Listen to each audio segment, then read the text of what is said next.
નમસ્કાર મિત્રો, લિબિયામાં એક ભયાનક અકસ્માત થયો છે।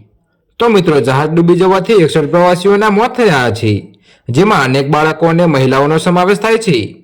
જો કે ઇન્ટરનેશનલ ઓર્ગેનાઇઝેશન ફોર માઇગ્રેશન એ સોશિયલ મીડિયા પ્લેટફોર્મ એક્સ પર જીવતા બચી ગયેલા લોકોને ટાંકીને જણાવ્યું કે જહાજમાં કુલ 86 લોકો સવાર હતા।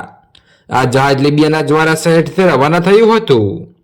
તો મિત્રો, આપણે જણાવી દઈએ કે જે લોકો દરિયાઈ માર્ગે યુરોપ પહોંચવા માંગે છે તેમના માટે લિબિયા એક મુખ્ય લોન્ચિંગ પોઈન્ટ છે। તો મિત્રો, આફ્રિકા અને મધ્ય પૂર્વમાં સ્થિત દેશોમાં લોકો યુદ્ધ અને અશાંતિથી બચવા લિબિયા થઈને યુરોપ જવા માંગે છે। જો કે પ્રવાસીઓના ડૂબી જવાની આ પહેલી ઘટના નથી। આ પહેલા પણ આવા અનેક કિસ્સા સામે આવ્યા છે।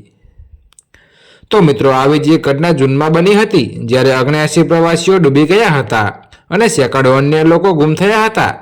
તો મિત્રો, ફેબ્રુઆરીમાં તોફાન દરમિયાન તેમની બોટ ઇટાલીના કેલેબ્રિયન કિનારે ખડકો સાથે અથડાઈ હતી, જેમાં 96 લોકો માર્યા ગયા હતા।